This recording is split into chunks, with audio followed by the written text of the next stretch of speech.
So what makes you want to come back and try it all again? Having something to prove.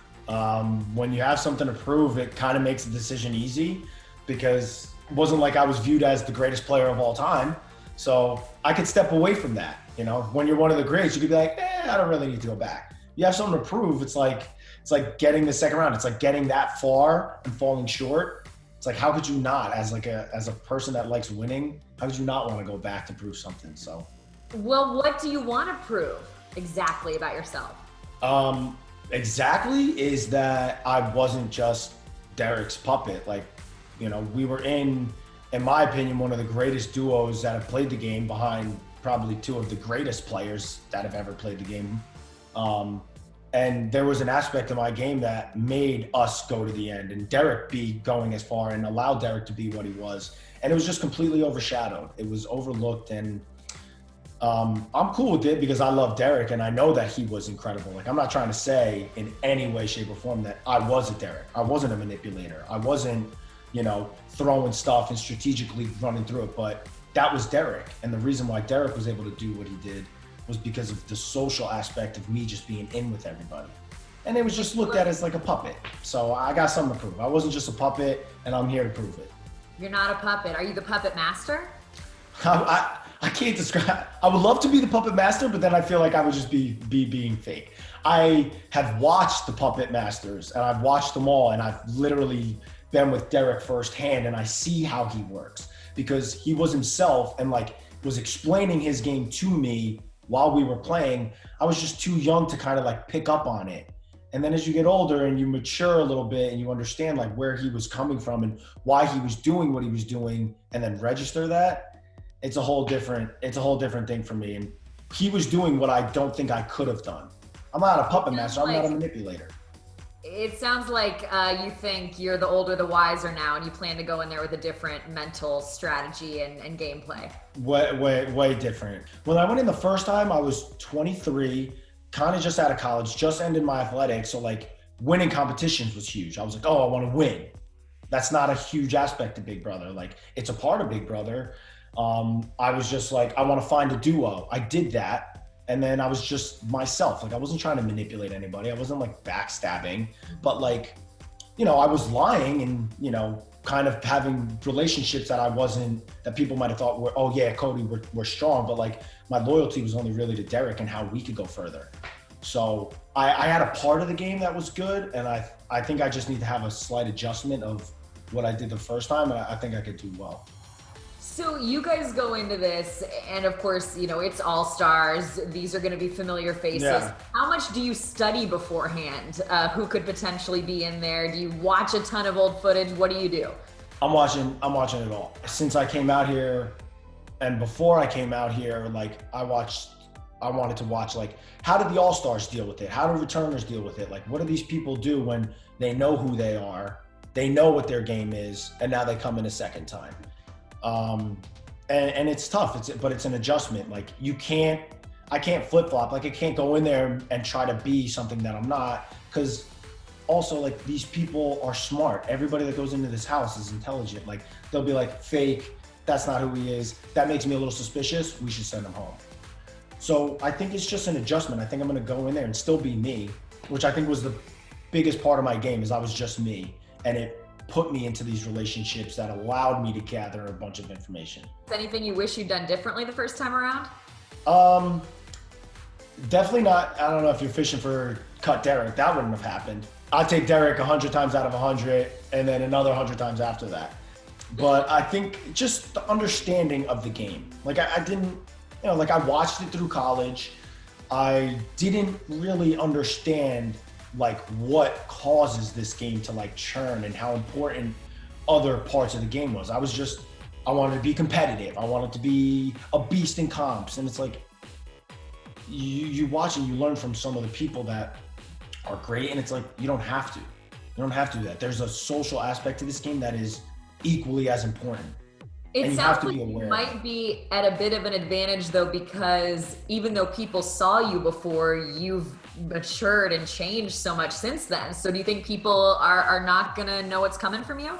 I hope not. I hope that I want to go in and be Derrick's puppet. Like, I want that to be the conversations that people are having. Like, it doesn't offend me in any way. Like, you're not bothering me. Like, if you think I'm Derrick's puppet and you think that having me there as a number is going to help you guys because I'm loyal, that's what I need people to say about me. I don't need people to be like, to watch what I did and to know. I think I won around like 6 or 7 competitions throughout the season, which is like a ton of comps to win in a season. I won from the final 5 on. There wasn't a point that I could have went home because I won every competition going out, whether it was the veto or the HOH. So like, I don't want people thinking of me as being like winning a lot of competitions. I want to be Derrick's puppet. That's a loyal guy. He's a loyal dog, and he bring him on our side and he'll do what we want. That's what I want people to look at me, and I want all the other big competitors and the winners that are coming back. I want them to be the targets first I just want to get my head looked over for the first few weeks, and then like let my social and the relationships that I build carry me through. Like, that's the biggest, and just being aware of that. Like, the first time I would go in and win competitions. Well, who do you hope you see in there, and who are you nervous to see in there? I would hope to see my best friend, Derrick, and then nervous to see... You really didn't reach out to him and ask him, am I going to see you in there? I don't know. Okay. And then... Getting a little tight around the collar. Okay. I'm sweating. Is it hot? I'm like on fire in here. The nervous to see... it's so hard to answer that, because for me, if it was just me, I would be nervous to see nobody, because I don't think anybody would look at me as really like a threat, because my brother played the game. My brother played the game so aggressively and caused such rifts.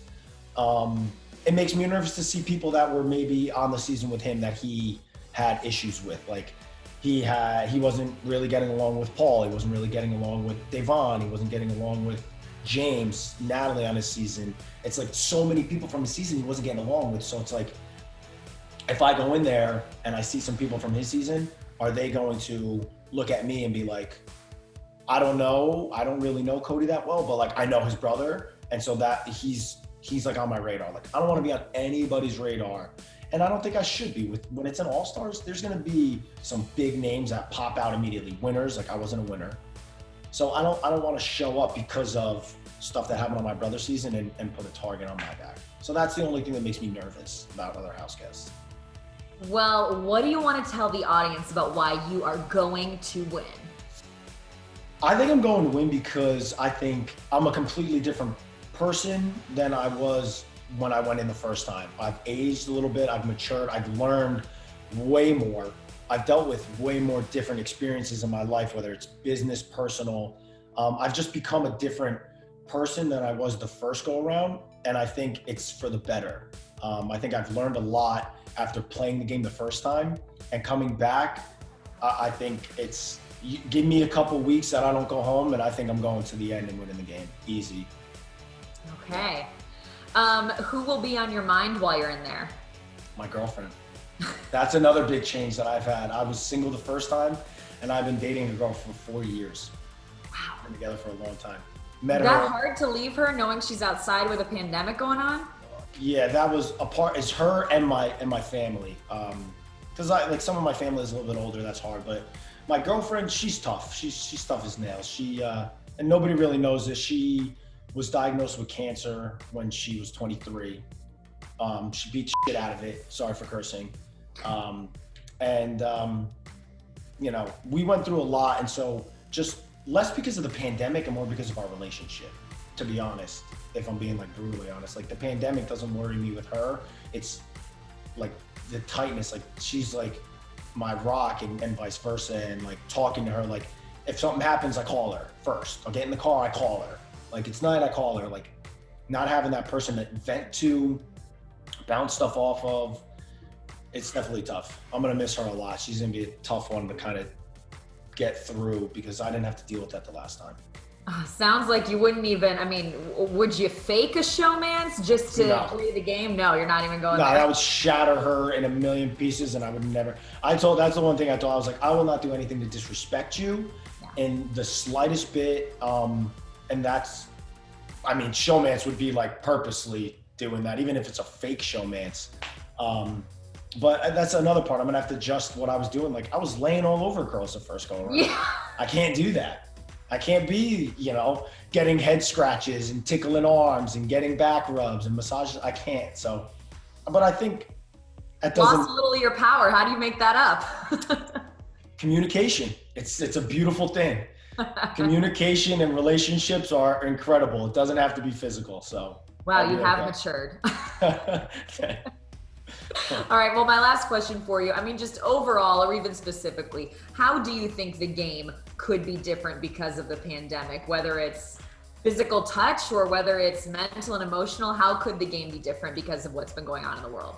It's going to have a heavy effect on the game. It's because I don't know, like somebody's family member could have passed because of it, and now they're coming in the house. I don't know how that's going to affect them, like not knowing what could happen. Like thankfully, I haven't had anybody close to me that passed because of the pandemic or because of coronavirus. And there's a possibility that there's people that come in with that. That's an added emotional like impact on top of this game being really brutal. So I think it's gonna draw us in the house closer because like we're leaning on each other. Like we're the people that are gonna be there for each other. Like it's crazy how the relationships form in this house. And I think with all the craziness going on outside, we all have something that we can relate to. And that's being in the house together and playing this game together. I think it's gonna strengthen the bond with a lot of us. And I think it's gonna be good. It's a distraction because it's been chaos outside of that house. So I think going in is gonna be a huge distraction for a lot of people.